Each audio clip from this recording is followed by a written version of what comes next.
Saudara, hari ini umat Katolik akan memulai peringatan Trihari Suci yang diawali dengan perayaan Misa Kamis Putih. Gereja Katedral Jakarta sudah bersiap menyambut umat yang akan mengikuti misa pada sore nanti. Berbagai persiapan telah dilakukan jelang Misa Kamis Putih, termasuk mendirikan tenda yang akan digunakan oleh umat untuk beribadah. Misa Kamis Putih di Gereja Katedral Jakarta akan digelar sebanyak 3 kali, yakni pukul 16, pukul 18.30, dan pukul 21 waktu Indonesia bagian Barat. Bagi umat yang ingin mengikuti misa di dalam gereja dan Geraha Pemuda diwajibkan untuk mendaftar terlebih dahulu. Sementara bagi umat yang ingin mengikuti misa di tenda atau Plaza Maria tidak perlu mendaftar. Sementara di Larantuka, Nusa Tenggara Timur, rangkaian Trihari Suci di Keuskupan Larantuka telah dimulai sejak Rabu malam, saudara.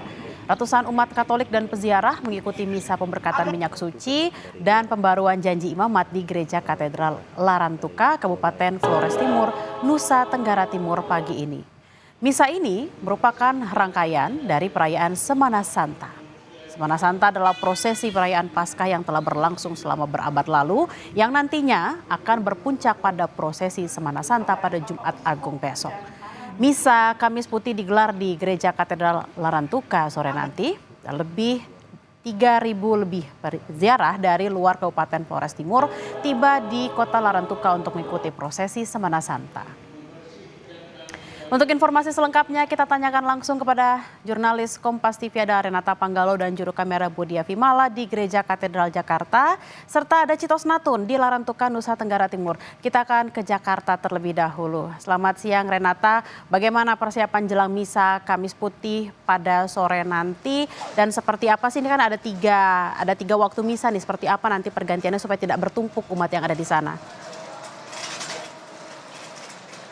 Ya, selamat siang Bella dan juga saudara. Yang paling kelihatan tentu di sini sudah terpasang tenda dan juga bangku yang nantinya akan digunakan oleh umat untuk beribadah atau mengikuti Misa Kamis Putih di Gereja Katedral Jakarta. Sejak pagi ini sudah terpasang, sampai saat ini masih dilakukan serangkaian persiapan, dan kalau dari informasi yang kami dapatkan memang total kursi yang dapat menampung umat termasuk di halaman Gereja Katedral, kemudian di dalam gereja, Plaza Maria hingga di Geraha Pemuda ini totalnya bisa mencapai 4.600 sampai 4.800 umat yang bisa diakomodasi. Kemudian dari persiapan juga tadi kami melihat pasukan gegana dari Satuan Brimob ini melakukan serangkaian pengamanan, melakukan penyisiran dan sterilisasi tentu untuk memastikan agar kondisi di Gereja Katedral Jakarta ini aman dan kondusif untuk beribadah. Selain itu juga tadi pagi memang sudah digelar juga misa imamat pada pukul 8 yang dimana ini juga merupakan misa yang biasanya digelar sebelum Misa Kamis Putih. Ini tentu merupakan misa pembaruan janji imamat bagi para romo dan juga untuk memberkati minyak suci. Nah, untuk sesi ibadat memang ini digelar sebanyak 3 kali untuk Gereja Katedral Jakarta. Bisa dihadiri secara offline untuk misa pada pukul 16, di pukul 18.30 dan juga pukul 21 waktu Indonesia bagian Barat. Sementara untuk sesi online atau secara daring ini hanya digelar 1 kali pada pukul 18.30 waktu Indonesia Barat.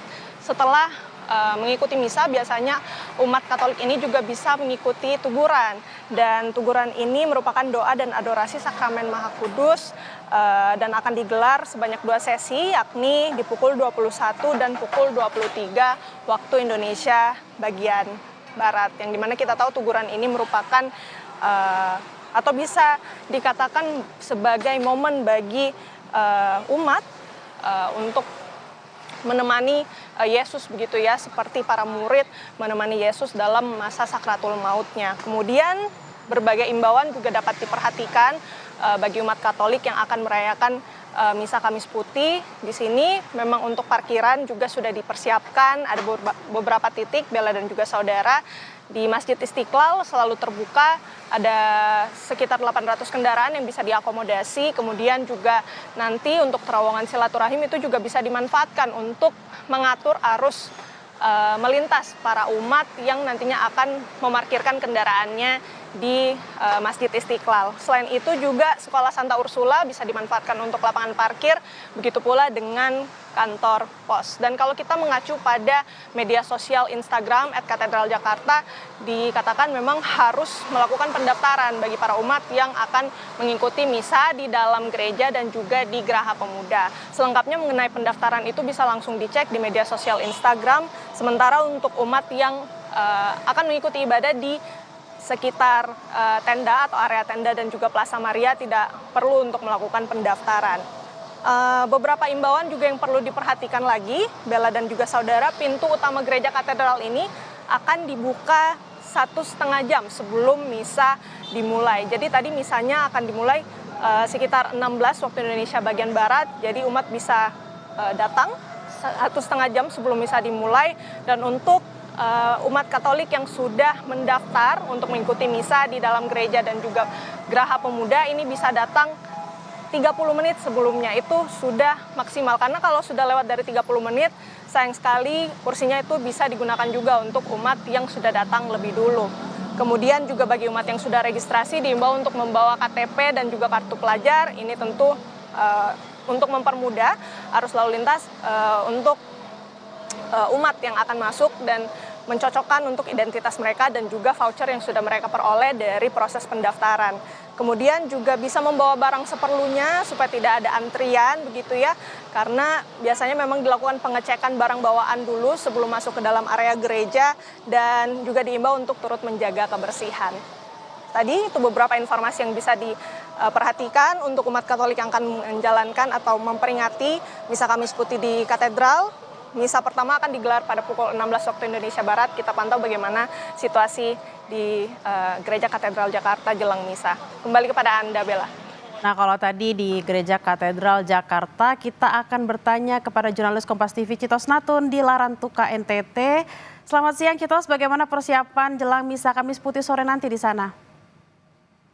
Baik, Bella, untuk persiapan misa jelang Kamis Putih sebentar, memang sejak pagi tadi sudah dilakukan misa, yakni misa pemberkatan minyak suci dan juga misa pembaruan janji imamat, di mana para romo ini melakukan pembaruan janji imamat mereka setiap tahun sekali akan dilakukan. Dan untuk persiapan-persiapan di Gereja Katedral Larantuka sendiri, memang kami memantau di depan gereja begitu dipasang tenda-tenda karena memang yang datang pada prosesi Semana Santa ini tak hanya umat Katolik yang berada di wilayah Keuskupan Larantuka, tetapi juga umat Katolik yang berada di luar Pulau Flores, dan juga bahkan kami memantau kemarin sudah ada warga atau umat Katolik yang berasal dari luar negeri, di mana dari Timor Leste, Malaysia, dan juga pagi tadi kami mendapat informasi bahwa Duta Besar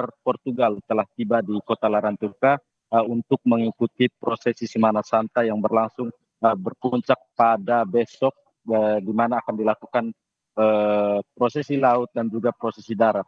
Dan untuk sampai saat ini saya melaporkan dari depan Kapela Tuan Ma, di mana para peziarah dan juga umat Katolik yang hadir di sini diperbolehkan atau diizinkan untuk melakukan proses penciuman patung Bunda Maria begitu. Dan tadi sudah dibuka secara resmi oleh Raja Larantuka, di mana para umat ini akan berarak satu persatu untuk melakukan proses penciuman jubah dari patung Bunda Maria sendiri, yang merupakan pelindung dari kota Larantuka sendiri. Dan sampai sore sebentar umat dihimbau untuk dapat datang tepat waktu karena misa Kamis Putih akan dimulai pada pukul 18.30 waktu Indonesia Tengah. Dan saat misa ini para umat Katolik ataupun para peziarah tidak diperkenankan untuk melakukan upacara penciuman patung Bunda Maria karena kapela ini akan ditutup. Nanti akan dilanjutkan setelah misa dan juga tuguran atau adorasi di depan Sakramen Maha Kudus. Begitu, Bella. Berarti memang ada perbedaan ya kalau di sana di kapel ini untuk mencium Bunda Marianya harus dilakukan setelah misa selesai dan juga teguran selesai. Tadi kita akan kembali ke rangkaian Semana Santa di Larantuka, Citos. Seperti apa pengamanannya? Karena tadi menurut laporan Anda ada juga duta besar Portugal yang akan ke sana. Seperti apa pengamanannya? Memang untuk pengamanan sendiri memang kemarin dari Polda Nusa Tenggara Timur telah mengerahkan kurang lebih 3.148 personil yang akan berjaga sepanjang perayaan Paskah sendiri, terutama Paskah di Semana Santa Larantuka, karena mengingat memang tiap tahun di Larantuka proses Semana Santa ini diikuti oleh ribuan peziarah yang berada dari luar Pulau Flores dan juga bahkan dari luar negeri. Personil yang diturunkan juga dari tim Brimob, di mana tim Satuan Gegana juga diturunkan, dan juga aparat-aparat TNI Polri yang memang disiagakan di beberapa titik yang menjadi sentral atau menjadi pusat dari perkumpulan dari para peziarah dan juga umat Katolik yang datang semata-mata untuk mengikuti proses Semana Santa yang memang untuk hari raya Paskah di Keuskupan Larantuka cukup berbeda dengan keuskupan-keuskupan lain yang ada di Indonesia, karena tradisi ini menghubungkan tradisi Gereja Katolik dan juga tradisi Raja Larantuka yang merupakan pemimpin sebelumnya di Kota Larantuka ini. Dan tradisi ini menjadi menarik karena memang diadopsi dari tradisi Portugal begitu, sehingga sampai tadi pagi kami mendapat laporan duta besar bersama rombongannya telah tiba untuk menyaksikan secara langsung prosesi Semana Santa yang memang dimulai sejak tadi malam, dibuka oleh Raja Larantuka, di mana sudah terjadi upacara Rabu Trewa dan juga sebentar Kamis Putih, dan kemudian akan dilanjutkan dengan besok pada prosesi laut, di mana patung Tuan Meninu akan diarak dari laut menuju ke kapela, dan pada malam harinya akan ada prosesi darat, di mana para peziarah akan mengelilingi Kota Larantuka dengan membawa serta patung Tuan Ma yang memang sekarang sudah diizinkan oleh Raja Larantuka untuk dikunjungi atau dicium oleh para peziarah dan umat Katolik lainnya yang sejak pagi sudah menunggu di depan kapela Tuan Bela. Baik, memang keunikan dari tradisi ini yang menjadi daya tarik masyarakat untuk datang tidak hanya orang Larantuka saja dan juga orang Indonesia, tapi juga dari berbagai daerah lain di luar Indonesia. Terima kasih atas laporan Anda, Cetos Natun, langsung dari Larantuka, NTT. Sebelumnya ada Renata Panggalo dan juga Bodia Vimala langsung dari Katedral Jakarta. Selamat bertugas kembali.